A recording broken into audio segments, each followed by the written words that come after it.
I hope everyone's having a good day. I've been having a good day and is feeling well and healthy and coming to terms with anything and everything that I've maybe covered so far. If you've been keeping up to this series and this flow of information that's coming through, and obviously the COVID-19 pandemic and how everyone's feeling around that. Just hope this finds you well. And I want to talk to you about, and we're going to call it the shadow and parts and the internal family systems. All the parts of us that are kind of fragmented over time, they all have different roles, and parts of us that have different beliefs and feel differently about life and about each other and about ourselves and about other people, and what that really is, and how we can perhaps reconcile these parts and have them kind of singing to the same hymn sheet, and by which I refer to not changing them but accepting them. That's the direction I'm going in today. And I'm going to give you a little exercise to do as well, which I've not actually done myself, but it came to me last night when I was in bed, and I was shown to do this exercise today. It came quite clearly and said, do this exercise. And as I went through this little process, I could feel my whole nervous system starting to relax. My stiff neck, all the stiffness in my neck started to leave. What we're talking about is, people have been talking about 2020 being about 2020 vision, and about seeing the truth underneath the appearance of truth, or what we see on the surface in life, internally and externally. People call this the shadow because it's the part of ourselves that we reject and neglect, and we resist them and we abandon them. And it's the part of us that we believe is not safe to be seen, and we don't want to own up to it being a part of us. And doing this personal development journey, especially in the early stages, it can be extremely easy to fall into, it's a very, very fine line between having a positive attitude and being in denial. And I've flirted with this line for a long time. It's served me well in the long run. But I'm here to share what I've learned throughout this process, and what's right for you is what's right for you. Everything I say in all these videos, take what resonates and bin the rest. It's not, if it resonates, it's for you here and now, and if it doesn't resonate in any way, perhaps that bit's just not for you. What I would say is, don't always throw the baby out with the bathwater. If I say 5 things and they resonate and one thing doesn't, just don't chuck out the whole lot. We're all in different parts of our journey, and the right next step for one person might be exactly the opposite for the next person. So one person might be time to stop taking action and relax, and for the next person it might be to stop relaxing and start taking action. And they're both exactly right for that person, and there is no right and wrong as a rule going straight through. So looking inwards, we have different parts. We have a part of us that feels amazing and happy and joyful, and then we have a part of us that feels scared to death, lonely, and we might have a part of us that feels worried, a part of us that feels tired and fed up, and we might have a part of us that feels angry and stressed, and we might have a part of us that feels really loving and compassionate and calm. And we will tap into these different aspects of ourselves based on our energy levels and where our energy's at and where we're directing our energy. So if we've got high energy, we've been eating well, we've been sleeping well, we've been exercising, maybe we've been doing some nice spiritual practices and encouraging the flow of energy through the body, and our vibrations high, we've been engaging in good quality activities, and our vibrations high, then we're going to be tapping more into the higher vibrational of love, gratitude, peace, tranquility, connection, joy, excitement, motivation, inspiration, all that really kind of nice high vibration stuff. And we might find that there's other stuff going on under the bonnet, and when we're not at a high level of energy and we feel like what's happening is, I'm crashing and everything's going wrong, and oh god, I feel like shit, I thought we're on top of things and it turns out I'm not, I'm still that little piece of shit that I used to be, and This is like the journey of personal development, and it does go up and down. Spiritual evolution, we're up and we're down, and it's very much based on the energy that we have in our body available, or the energy that we're making available to ourselves. That'll decide which part of us comes forth. The goal here is to reject nothing, is to reject absolutely nothing. It's the resistance and the rejection that causes the pains or the suffering. Not even pain. Pain's a really, really, really good teacher, and we'll talk about that in another one. In fact, I'll make a note of that. Pain as teacher. I'll talk about that in another one. But suffering, it says suffering's a choice. What we want to do is imagine that you are maybe running a class. Imagine when you were at school and there's a class full of children, and there might be some that are popular and there might be some that are really, really unpopular. They might get bullied, or they might be a bully. They might be a little bit, less wealthy. They might be poorer than the other kids. They might not have the same gear, the same clothing and school bag. You might remember that from school. And there was always someone who had, grandma's knitted jumper on, and then someone else who had like the most expensive jacket, bag and trainers. And there was all this kind of, you got to experience that class system while you were at school to some extent.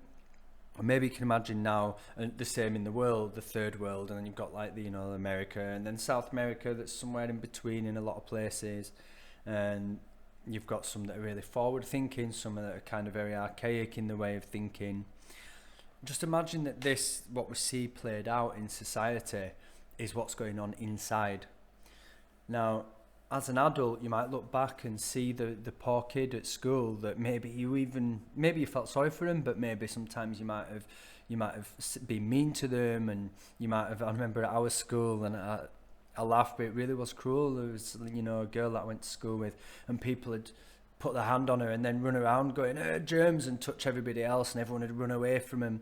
And oh God, aren't kids cruel? Aren't kids cruel and mean? This goes on inside though.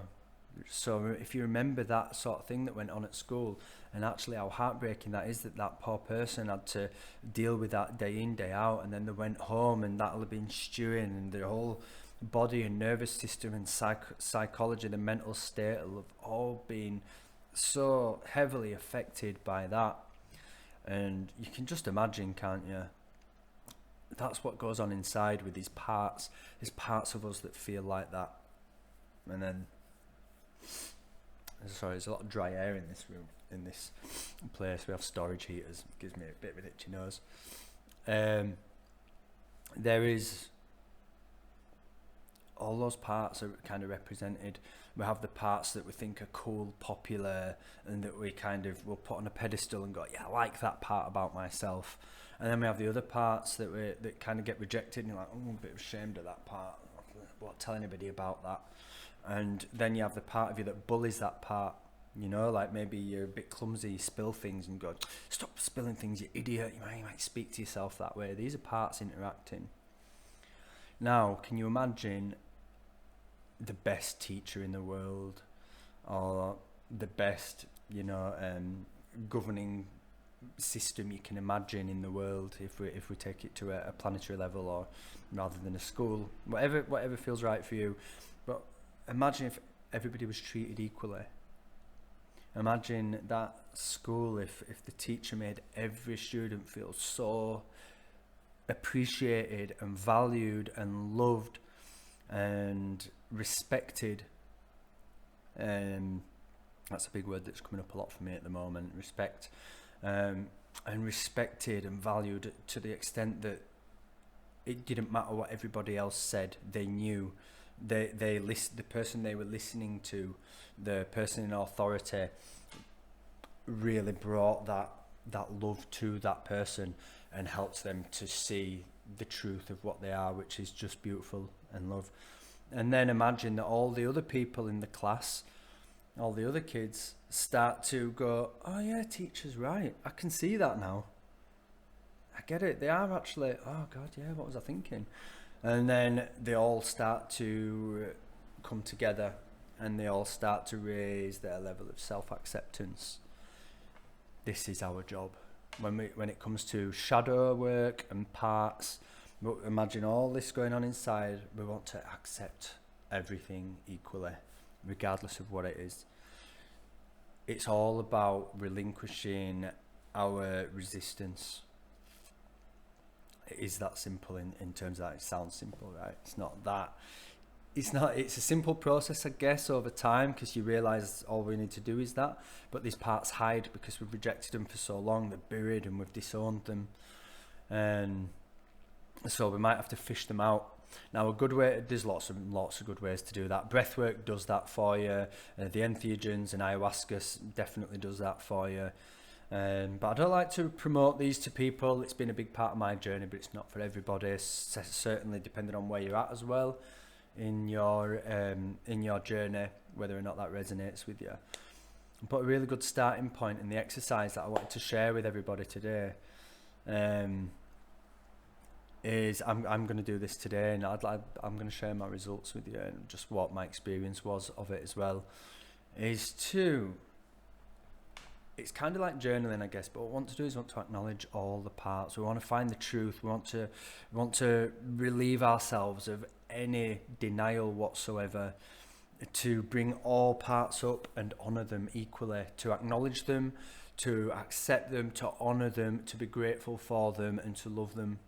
You know, to bring these aspects up and value them and give them our individual attention. From the heart, from a place of love, from a place, you know, spirit, divine, whatever you want to call it, from your higher consciousness, your higher self. Imagine putting big loving arms around every part of yourself and holding it and allowing it to realise its own value in the grand scheme. Now, to do this, we're going to do this in a simple way, and this is a really valuable sort of thing to do before you go into any sort of a process, a meditation or a breath work or some sort of healing session or the entheogenic experience. Because what we're doing is we're bringing the energies up to be seen.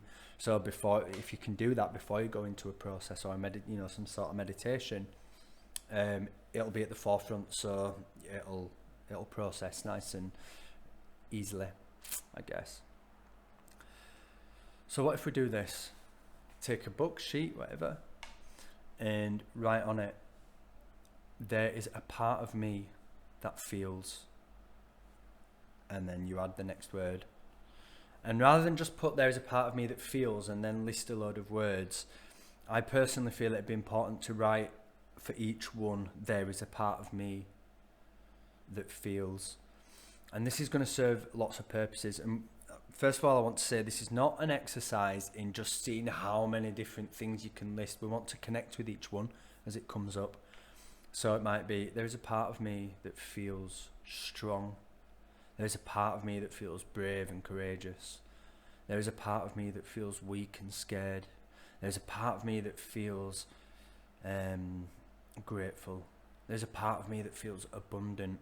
But as we go through these, I find it quite probably important in this process that we don't separate them. We don't put positive on one side, negative on another, because what we want to do is bring awareness to them that they're all of equal value. So we don't want to separate what you perceive to be positive or negative. And what we want to do is really dig deep. The longer that list is, the more you're going to pull out your truths. It's a really good way to get into the unconscious. And we want to spend a moment, we don't just want to think, oh, sometimes I feel fearful. What we want to do is want to invite the parts up. So let's say we start it with, I invite all parts now to come forward and reveal themselves to me. Regardless of any previous conditioning, any previous principles and morals I've lived by, I invite all parts to come now and reveal themselves to me. Just set an intention in whatever way feels right for you. And then begin to write, and we want to feel each one. So what do you feel right now? might say. Like right now in real time, I would say I feel there is a part of me that feels good about the work that I'm doing. That's what comes up immediately. There is a part of me that hopes that this affects the person who's listening to it positively. There's a part of me that cares. There's a part of me that doubts that I have the power to do good for you. There's a part of me that is fearful that you will reject this this stuff that I'm putting out because I'm putting my heart and soul into it. And there's a part of me that fears that it will be rejected. There's a part of me that feels relieved by being able to be open about this stuff and to be honest. There's a part of me that is very, very honest. There's a part of me that is scared of being honest. There's a part of me that is ashamed of my past. And there's a part of me that is really, really happy about my past, really, really proud of my past. There's a part of me that cringes when I think of some of the things that I've said and done. And there's a part of me that is willing to completely accept all things I've said and done. So you get the picture. We want to really connect it. That was in real time what was actually coming up, and it became a flow. So it's almost like journaling your feelings, but rather than turning it into a download of spoken or whatever journaling is, but just making more of a list. And as we do that, we want to really exhaust it, and you'll know when you get into the deep stuff, because things will start to come up that you didn't realise that you felt.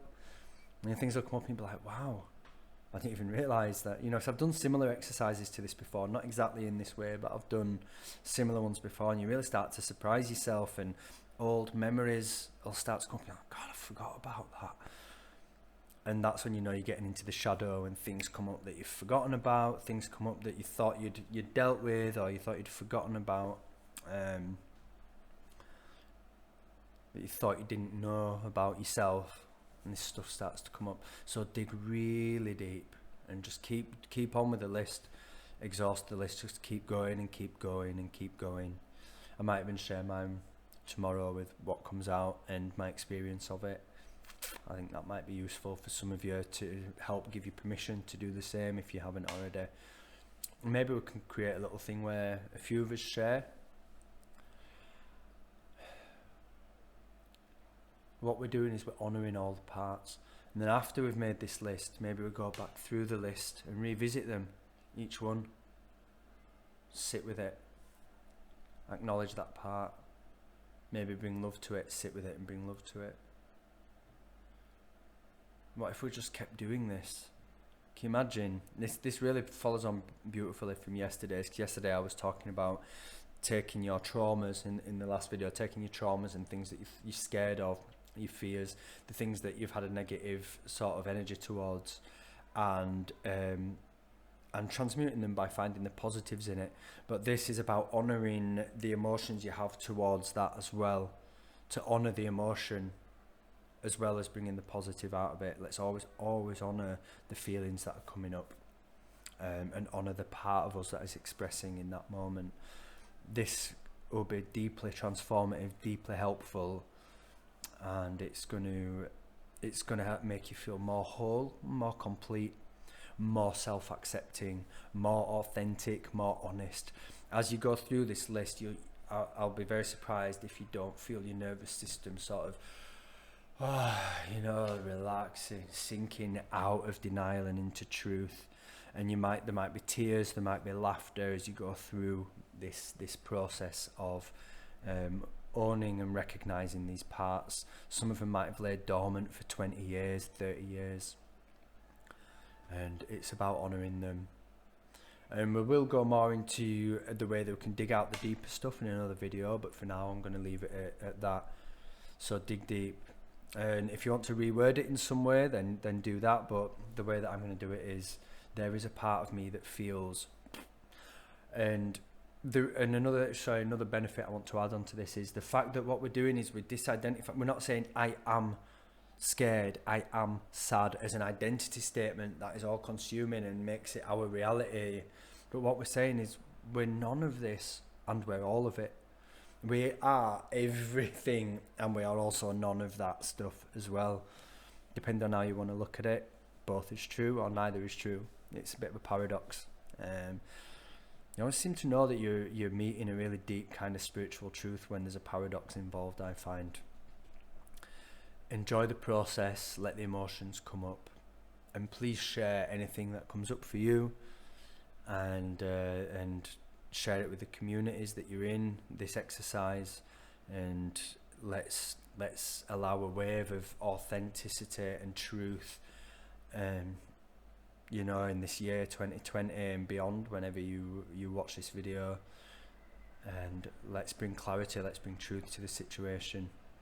And I'm going to leave you with that. I'm going to love you and send you loads and loads of gratitude and well wishes, and enjoy the deep work, enjoy the journey, go easy on yourself, be honest with yourself, and be open and authentic, because the people you love the most in the world are the people who are the most authentic, right? The people who open up and bare their soul is such an attractive quality. So yeah, I encourage us all to tap into that energy and allow us to connect authentically. Much love. Thank you, thank you, thank you.